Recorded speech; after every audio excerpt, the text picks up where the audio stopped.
All right.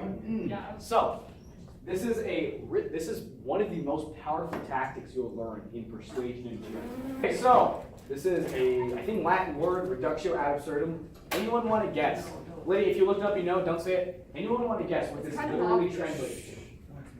I would guess something along the lines of reducing your opponent's argument to something absurd. Exactly. Reduce to absurdity. That's what reductio ad absurdum means. So what you do with reductio ad absurdum is you take any premise or postulation and show that its logical conclusion is absurd. Okay? Give you an example. A popular one, I think this is one of my favorite reductio ad absurdums. When debating people about abortion, when they say abortion is wrong, you say, why? They're not a human. They say, well, they will become a human. I value potential human life. So what have they done? They've set a principle or a postulation, a premise, right? That is, potential human life is valuable. Say, okay, wearing condoms is bad. Every second you spend not having sex is a second wrongfully spent.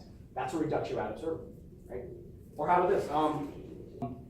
Another one, you'll see some people do this, right? Especially, like there was a topic, should plea bargaining be abolished? You guys know what plea bargaining is? It's when you're convicted for a crime and the prosecutor's like, hey, if you just plead guilty, I'll lessen your sentence, right? An argument for that was like, I value efficiency, okay? If we didn't have that, our system would be overloaded. We need plea bargaining. We should value efficiency. And in Lincoln Douglas, the event you guys are going to be doing, you can really only have one value. Your value is the highest value, is basically what they're arguing, right? So they're arguing their highest value with regards to the criminal justice system is efficiency. Someone come up with a reductio ad absurdum to that. Yes? Oh, it would be a lot more efficient to just lock everybody out. Then you don't have to worry about it at all. There you go. There you go. Another variation of that is, let's just kill anyone who ever commits a crime ever. That would be most efficient, right? Depending on your metric of efficiency. Right? That's a reductio ad absurdum. Or assume that everyone's guilty. Or assume that everyone's guilty. How about we assume guilt instead of innocence? That maximizes efficiency, right? If efficiency is to eradicate criminals, and we're not really concerned about... Just look at how efficient the witch trials were. Exactly, right? So there's a lot of them. Anyone, as you're thinking about this, does anyone have like a thought? Yeah, no one wants a thought. Don't get thoughts. Stay away from thoughts. Get a good Christian girl. There's a lot of examples like this, and you use them all the time for almost any value. This is one of the most effective tactics because you can apply it to any postulation. Okay, a postulation means it could be a value, it could be a criterion, right? You're postulating that the value should be this, that the criterion should be this. It could even be like a way of like a contention or something of how something achieves a criterion. Lots of examples. Another one, do you guys know what the categorical imperative? The kids in the class, you should. So let's say our criterion of how we get whatever our value is, the way of doing something is, we should care about our actions, the means, not the outcome, not the end, right? That's what matters. Don't lie, even if that's a good outcome. Yeah. So it's opposite utilitarianism. Yeah, exactly. Cool. So you could, there you go. Wow, thank you. You could reductio ad absurdum that pretty easy, okay? Let's reductio ad absurdum the notion, just the entire philosophy of not even necessarily as a criterion, but the philosophy as deontology or the categorical imperative. Here's how we reductio ad absurdum that. Okay, we only care about our intentions regardless of the outcome. We just say that certain actions are bad no matter what. All right, this is a popular one. You're sitting at home, your brother's chilling on the couch, someone rings the doorbell. You go up there, it's a dude with an axe. He says, hey, it's your brother here, I'm gonna kill him. What do you do in that situation? I'll be like, go for it. Okay, now she would be affirming the absurd situation. No, I'm just right? kidding. That's what I was about to say that, right? I was about to say, the options are either you lie and you do the good outcome, because let's just assume that a condition of this hypothetical is that your brother shouldn't be killed. He's innocent, okay? He's So, coming to kill me. right. So you should lie. You should obviously lie to do it, or just say he's not here. Let's say your only options, hypothetically, are to lie and say he's not there, or to say yes. You can't like beat him up or anything. Well, even if you allow fighting back, that can also be considered bad, like lying. Sure, yeah, that's another problem, right? So your only option is to just let him kill him. That's an absurd situation. So now let's go on to utilitarianism. Utilitarianism is the philosophy that we should maximize the most amount of happiness and pleasure, right, for the most amount of people. Okay. How about this? How many ice cream cones would I have to give to how many people to justify murdering a child? Did you give the child an ice cream Brandon knows cone? what's up. Depends what kid. Right? Did you give the kid an ice cream cone? Exactly. Right. And here's the thing: utilitarianism cannot get out of that. Because what is utilitarianism, right? It's saying most amount of people, you can actually maximize things. That there is a numerical value associated to people and pleasure, right? Well, So they could try to get out of it by by assigning a rather small value to the ice cream. Exactly, By you can do that. Yeah. Saying like it would take feeding A million, an entire a state trillion of billion, children. yeah, ice cream cones. But anyway, like utilitarianism's kind of caught there because if it's utilitarianism, then there is a number that could eventually overpower. Even if it's point one, eventually it could overpower. And if they say no, never, it can never, well now they're deontological because now they care about actions no matter what the consequence, right?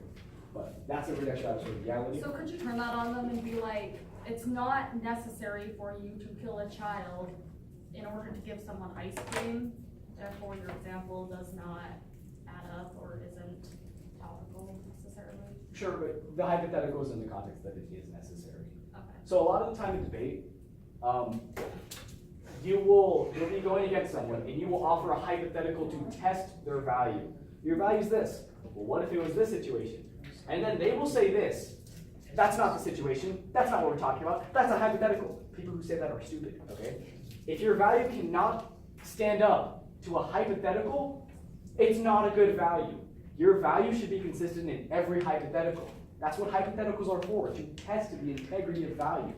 Okay, so if they say, oh, that's not what we're talking about, call them out on it. Be like, you're stupid, stop debating. No, don't say that, don't say that. Okay, educate them, and then they'll become smart, right? Yeah. Well, like, can you do that in LD though? Because when you're arguing, you've like already laid the foundation, haven't you?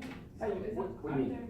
Well, like, if you brought in an example about abortion to disprove the value criterion of utilitarianism or whatever, in an argument about civil disobedience, like, isn't it? Are we allowed to do that? Yeah, Or you are. You can do whatever you You are, want. yeah, you are. Because what's moral should be consistent regardless of what we're talking about. If you value human life, that should be consistent if we're talking about abortion or war in the Middle East or something, right? Or something like that. Assuming that you consider them as much human, like consistently the same degree of human. The variables have to be consistent. And that's why it's important when constructing an analogy or a testing hypothetical to make sure that the variables, the premises, the fundamental essence is the exact same. Yeah. So in this example specifically, how would you counter, or how would you respond to that? Respond to which one? The ice cream one? The ice cream one? How would you respond? I mean, I don't know a lot about utilitarianism, like I haven't delved deep into it, but there's lots of responses. One of them, Coulson pointed out, it's very easy response is, you can just be like, let's say, 100 million trillion billion. Yeah, that's how many ice cream cones. Because the happiness of an ice cream cone does not compare very well To to an the entire happiness life. of, yes, To an entire life, right? So is that basically just saying it's not even realistic? Well, no, what it's doing is you're just accepting your premise, but saying that it's not actually absurd. Is it absurd? Is it really absurd that hypothetically a certain amount of ice cream cones could be worth someone's life? Maybe if it's 3 ice cream cones, yeah. But if you say it's like 1 trillion, is it really that absurd anymore? You're just reducing the level of absurdity. But again, if you just then your opponent can start talking about future with very massive populations. exactly, yeah. Right, yeah. But again, if they're trying to do a reductio on you, you can easily just say, yeah, what's absurd about that? Now, if they're a good debater, they will come up with a reason. But if they're a bad debater, it's just absurd. I didn't come from no monkey, like, something like that. Right? That's what they'll say. And so they're putting pressure on you with this absurd situation, and then you're flipping it on them like, your pressure's on you now. Come up with a reason why this is absurd. Now, if they do explain why it's absurd, now you kind of look double stupid in front of the judge. But are you guys understanding this? Like I'm explaining how you would run this and how you would do it against someone else. Let's think of another example. We'll use utilitarianism again, or not necessarily utilitarianism, but just consequentialism, right? The field of thought of which utilitarianism is like embedded in, okay, or stems off of. So consequentialism, what is that? Someone tell me, what's consequentialism? Colson. I think it's something along the lines of the ends justifies the means. Exactly. Very good answer. The ends, Good answer, good the ends justify the means. The outcome justifies whatever we have to do to get it. I didn't get my dollar answer. Oh, did you say something? I did. I have a blue one just for fun. Can I have a blue one? It's under her desk. At least it was good. Thank you. Okay, so I've got you, princess. Oh, man. what a gentleman, man. Wow. Chivalry is not Chivalry is not quite good. See, not all men are trash. This You was feminazis. Libtard. Get wrecked, libtard. Is this still being filmed? Yeah, it is. I'll leave it in there so the libtards on Poor YouTube. Brian. Ben Shapiro destroys libtard. Political porn titles. Shapiro, hole. Okay, so consequentialism. The ends justify the means. Now, utilitarianism stems off of that. Specifically, ends that result in happiness justify the means, right? But consequentialism, we're saying that what's moral, or rather, how we determine what is good things is if the ends are good, right? Not just the actions. Okay, reductio ad absurdum on consequentialism. I make the statement, the consequences justify the means, right? Whatever we have to do to get that consequence, someone reductio it. Go. I'll just give you, this is a good one, okay? How about this? I am a thief, okay guys? I'm a thief and I steal from an orphanage. Oh, that one. I steal from an orphanage, okay? And then, because it goes on the news, CNN covers it. This D-bag, conservative cunt stole from an orphanage. He stole from an orphanage. He stole food. Now people see that on the news and they're like, wow, kids are being stolen from. I'm going to donate food. In fact, I'm going to adopt 5 kids. So now the orphanage is getting food donated, kids adopted, much better orphanage than it was before I stole from it. That was a moral outcome. Is that also utilitarianism? Utilitarianism is a branch of Right, consequentialism. so would that also fall under? Yeah, it would because more kids are happy, sure. It's the same thing. So what's an example of consequence? So consequentialism- That's not utilitarianism. Okay, It has a well, bad outcome. then. okay, well here's the thing. Consequentialism doesn't specify the value, right? Oh, so like It just, Hitler. like, utilitarianism is consequentialism, but with a specific value of happiness. Okay, so like Util is Hitler's consequentialism that values happiness. What? Taylor's whole philosophy, is that consequence? Yeah, well, it depends. Here's another one. Well, it depends. Okay, let's say that I have a consequentialist ethic and my value is world peace. Okay, how about this? Hitler wins the World War, and then through 100 years of political negotiation, he's not that bad of a guy. The Nazi regime becomes pretty good. They become a first world, like a pretty liberal country, you know, right? They become a pretty liberal country, you know, good and all that stuff. And we never have a world war again. Well, if our value was world peace and our ethic of achieving it was consequentialism, then that was a good thing, everything. right? Yeah, right. Hitler was good. Hitler should have won the World War according to that. That's a what is that? What was that organized? Wrong. True. Completely That's a hypothetical. It doesn't matter. Okay, what was it? What argument? What tactic did I just now do? Reductio. There you go. Mindy, Anna. Mindy, Anna. Okay. Louisiana. Mindy, Anna. Okay, yes. What is reductio ad absurdum? It's when you take a point and you reduce it down to make it so it's obviously not that. You reduce it down to an absurd situation. It's just that Lil San and those Cyrus broke up. Oh, Yeah. Wait, no. Shut heck up. How about this? Some commie says I value equality. Okay. It doesn't have to be a commie. It can be anyone. Let's just say someone says they value equality. Someone reductio that. Someone who's confident in doing that. Not Colson, I know you get. Well, let's hold on for a I second. have thought about this kind of thing for a very large amount of hours. Okay, save that. I want everyone to be equal. I value equality. Reductio it, Lydia. Yeah, you want everyone to be equal, so then you give everyone exactly the equal amount of everything, and it doesn't actually meet their needs. Right. Yeah, exactly. So a doctor works as hard as someone who just plays Xbox all the time. They have to get paid the same amount. That's absurd. That's equality. Colson, let's hear your 12. How old are you? 12 rules for life. Large amount of time. Just All right, let's hear his 17 years of thinking about this conundrum. Why is it reductio equality? The moment he Well, came okay. So So if you want people to be equal, you've got to get rid of all that, even the subconscious discrimination. That's right. So like, let's say race, you don't want people discriminating based on the color of someone's skin, so let's cover up all the skin, so nobody can see it, so they won't discriminate based on that.